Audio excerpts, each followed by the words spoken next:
Alright, hey y'all. Let's go ahead and go over this exam number 2. It was over chapter 3, and this is the spring semester of 2021. Alright, so yeah, let's go ahead and get into it. The first question says quarter-billion. Remember, quarter-billion is a made-up element that I've been using. It's in practice exams, etc. My dog is named Corduroy, and so that's why we used it. Quarter-billion has an atomic mass of 104.36 grams per mole. And I ask, what is the molar mass of quarter-billion, this CY2O3?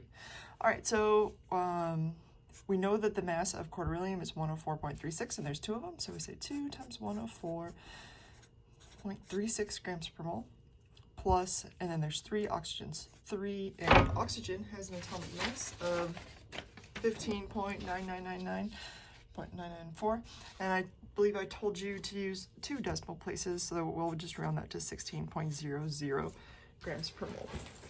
Let's go ahead and pull out a calculator. But when you add these up and multiply them together, you get an answer of 256.72. Let me just make sure I get the same.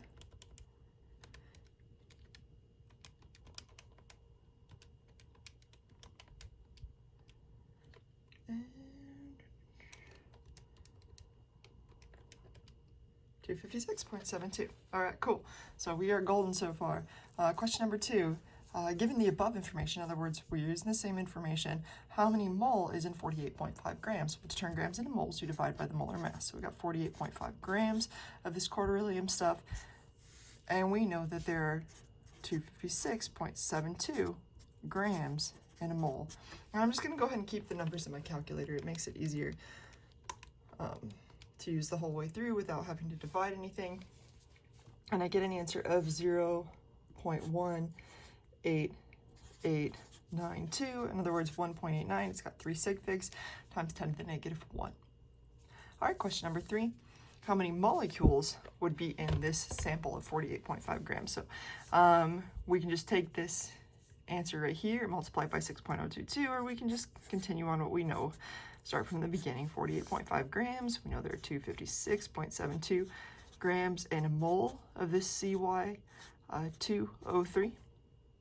And we know that a mole of anything, and this particular thing is a molecule, CY2O3, that there's 6.022 times 10 to the 23rd molecules. Okay. I get an answer of 1.14 times 10 to the 24. All right, the next question is how many total atoms are there? So the setup is exactly the same. We'll go all the way to the beginning, 48.5 grams. We know that there are 256.72 grams per mole. We know that a mole of this CY2O3 has 6.022 times 10 to the 23rd molecules. And now we're in molecule town. We know to get to atom town, we have to look at the actual molecule. Well, we're talking about CY2O3.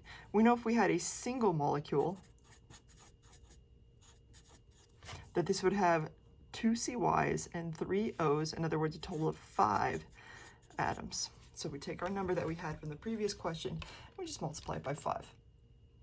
And I get 5.69 times 10 to the 23rd. Right there. All right, so that was question number 4. Question number 5.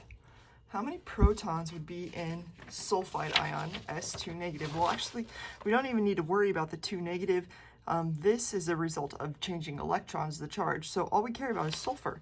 Sulfur is sulfur is sulfur. Doesn't matter if you have more or less electrons. Sulfur is always going to be element 16, and it has 16 protons. All right, question 6. How many electrons would be in it? Now that's where we get a little bit different. We know that it had 16 protons. and it must have 2 more electrons in order to have a 2 negative charge. So 2 more than 16 would be 18. Now remember, if you don't understand what I'm going through right now, this is going through the exam answers. I'm not teaching a lecture. Lectures have already been taught, so make sure you go back through the lectures and get some clarification where I go a little bit more slowly. All right, true or false? If you know the number of protons an element has, you automatically know which element it is, no matter what the situation. That is so true. If you know that something has, let's say, 79 protons, guess what? It's gold. Doesn't matter if it's got 79 protons and 81 electrons, or 79 protons and 77 electrons. As long as it's got 79 protons, you know that it's gold, no matter what. All right, so which of the following would be isotopes? Isotopes have the same number of protons, in other words, it's the same element, but a different number of neutrons. So these two have the same number of protons, but remember, the charge is only affected by electrons, so that's out. Here we have the same number of protons because they're both carbon, and different number of neutrons. This is carbon 12, and that's carbon 13, and that is looking like it's going to be my answer. Oxygen and sulfur, they have different number of protons. Nitrogen and carbon, different number of protons. So that was my answer. Which method do you use to calculate your grade? Your grade is a weighted average, and we'll talk about how to do it in the last in a lecture in the last chapter.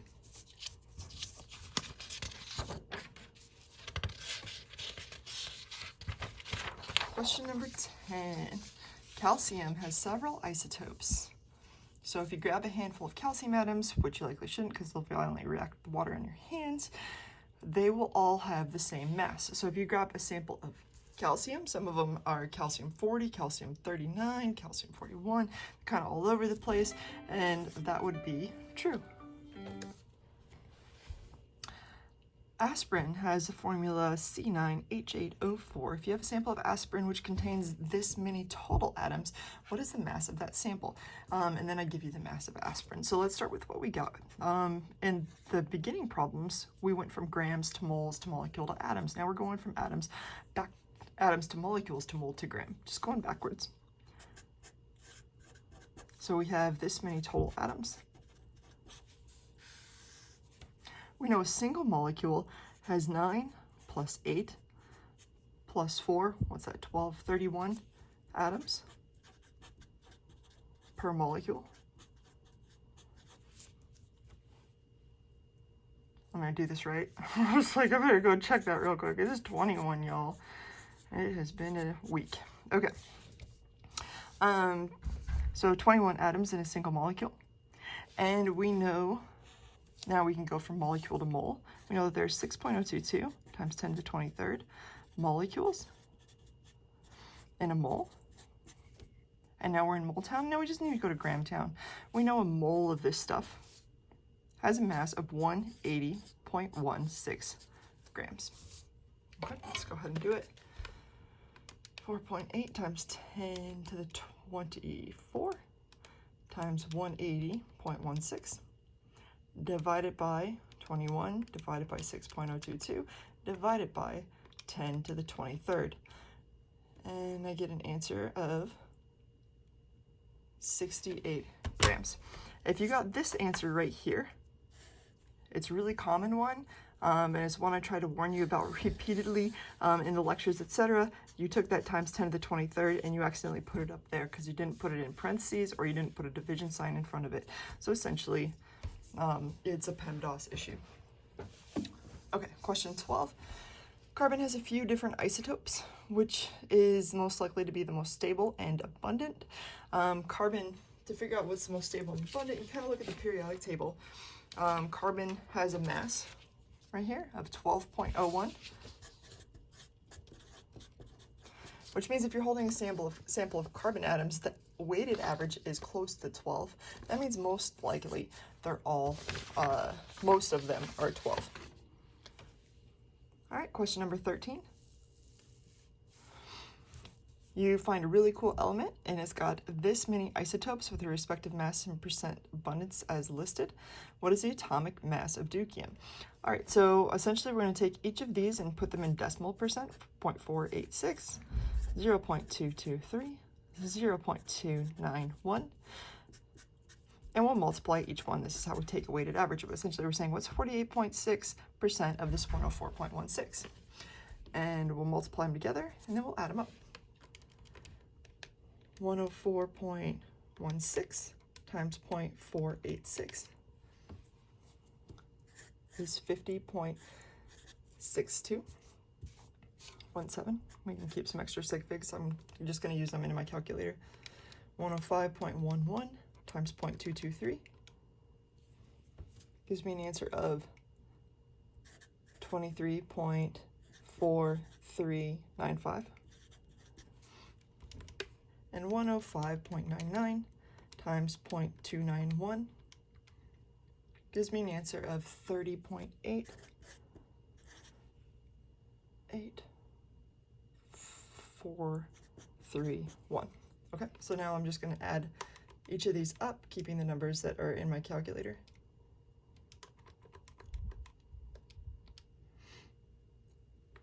And I get an answer of 104.9. Now, you could have also pretty much just looked at these. And this one's 104, this one's 105, and this one's 106. There's a lot more 104s, so it's going to be generally closer to the answer of 104 than it is to 105 and 106. And just looking at it, you could already have an idea that it's going to be real close to 105. And so if it's real close to 105, it couldn't have been this one, it couldn't have been this one, and it couldn't have been this one, and you didn't even need to do any math. Although, I should say, sometimes it is one of these. So, math is always good.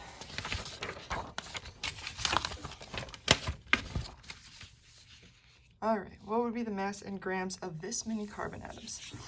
Well, if you got 6.022 times 10 to the 23rd carbon atoms, that means you have a mole of carbon atoms. If you got a mole, we know that according to the periodic table, it's 12.01 grams per mole. So if you got 1 mole, you got 12.01 grams. All right, question 15. A single tablet of aspirin contains this many hydrogen atoms, and then it asks for the mass of that sample. It's kind of really similar to the other one that we did, but now we're looking specifically at hydrogen atoms. Okay, so we've got 8.4 times 10 to the 22 hydrogen atoms. We know that there are a total of, according to the molecular structure of this, 8 hydrogen atoms in a molecule. Now we're in molecule town. We know that there's 6.022 times 10 to the 23rd molecules per mole. And we know that a mole has a mass of 180.16 grams. So I'm going to take 8.4 times 10 to the 22 times 180.16. I'm going to divide that by 8. I'm going to divide that by 6.022, and I'm going to divide that by 10 to the 23rd. And I get an answer of 3.1 grams. This was another one where pretty much you knew that this was going to be less than a mole, so you should be expecting less than 180 grams by a decent amount. And this is one that you could pretty much do without having any calculations at all, if you understand concepts. Okay, number 16, cordylium has an atomic mass of 104.36. It's got 2 stable isotopes, one I give you and one I do not, and I ask you for what that other one is.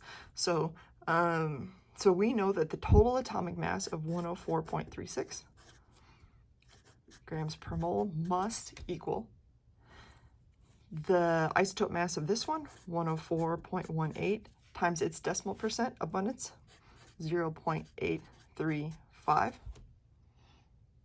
plus some other isotope mass, which we don't know, X, times 0.165. In other words, 16.5%, because they have to add up to 116.5 plus 83.5 equals 100. And now we can solve for X. We could also have a general idea of if the atomic mass ends up being 104 of this thing, And we know this is isotope mass 104. It's got 104.18. This is a little bit higher. Therefore, you automatically know that it's got to be 105, pulling it up a little bit higher. If it had been 103, it would have pulled it lower. 104, that's already one of the isotopes. And 106 would have pulled it too high. So you already know it's 105 before you do any calculation. Nevertheless, let's do it. 104.36.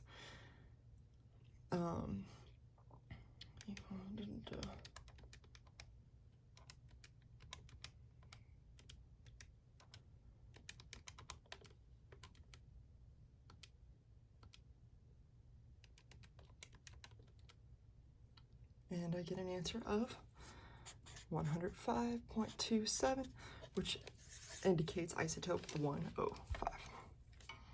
All right, question 17. Corderilium has a mass of 104.36. How many molar in 208 grams? 208 grams. I could actually just look at this right now and say, hey, if we had 1 mole, it would be 104 point, it would be about 104 grams, right? But we don't have 1 mole. We got 208 grams, which is twice that amount. Therefore, we should have close to 2 moles. Nevertheless, let's do it.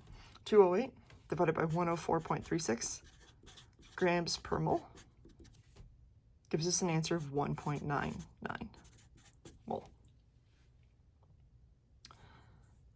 All right, number 18, an odd substance is analyzed, which resulted in the following percent composition, and it asks for the empirical formula of this thing. Okay, so we got carbon, hydrogen, and oxygen.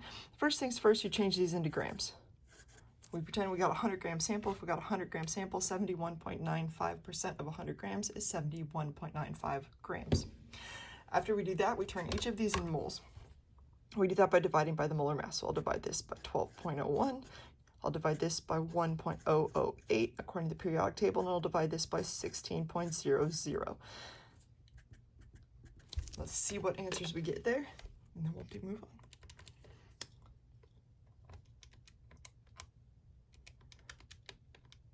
For carbon, I get 5.99.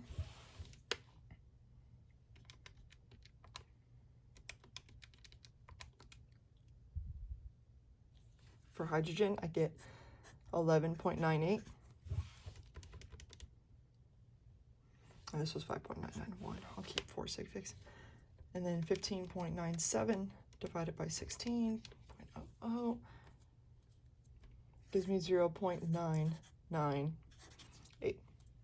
All right, cool. So once we've gotten this, we know that this is the relative ratio. For every 0.998 oxygen, there's 11.98 hydrogen, 5.991 carbon, but that doesn't look pretty. We want to get a whole number, so you divide each one by the smallest number. The smallest number of all of these is the 0.998.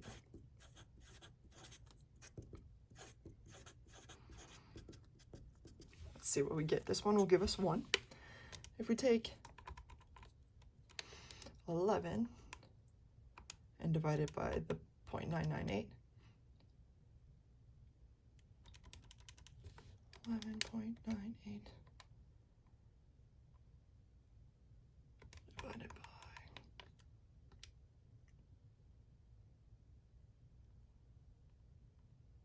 we get an answer of 12, and 5.991 divided by, this gives me an answer of pretty much perfect 6. So it looks to me like it is C6, H12. Oh, and so that would be your answer. All right, question number 19, it says, hey, you've got this same sample, it's all the same information, but the mass is somewhere between 250 and 350 grams per mole. So this is, what is the molecular formula of the substance? So we know the empirical telling us for every 6 carbons, there's 12 hydrogens and 1 oxygen. So now we got to figure out the molecular formula. In order to do that, let's go ahead and figure out the mass of this. We do that by saying 6 times 12.01 plus 12 times 1.008 plus 16.00. There's only 1 oxygen. So 6 times 12.01 plus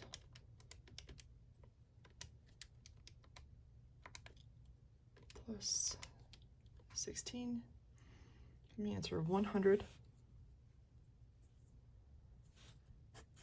100.16, or we could just look at it as about 100. So if it's going to be between 250 and 350, that means it's probably, well, let's just say it's somewhere around 300. That means it's going to be 3 times this one here. Remember, it's got to keep this ratio 6, 12, 1, and therefore the only way to keep that ratio is to multiply each of these things by times 3. If we did them times 2, the mass would be about 200. If we did them times 3, it's going to be 300. If we did them times 4, it'd be 400. So we'd be out of the range anytime except for when we multiply it by 3. So here we get C 18, H 36, O 3, and that's why that is your answer. All right, last but not least, you hold a mole of aspirin. You hold a mole of aspirin molecules. What would the mass be in grams? Okay, so if we hold a single mole of aspirin, that means we're holding 180.16 grams, because 180.16 grams per mole is telling us for every 1 mole, there's 180.16 grams. If you got 180.16 grams, you've got 1 mole. All right, y'all. Hope this helped. And if it didn't, remember, this exam review is not to teach you stuff. This is to go over stuff that you should have already learned. So if you're having trouble, go back to the book if you want to. Check out the videos underneath the quick checks, and or go back to original lectures where we talk about all of these things that were questioned, as well as the practice exams or app questions. So there's lots of places you can get the information. You have to put forth the work to find it, though, and get it. All right, have a great one. Bye.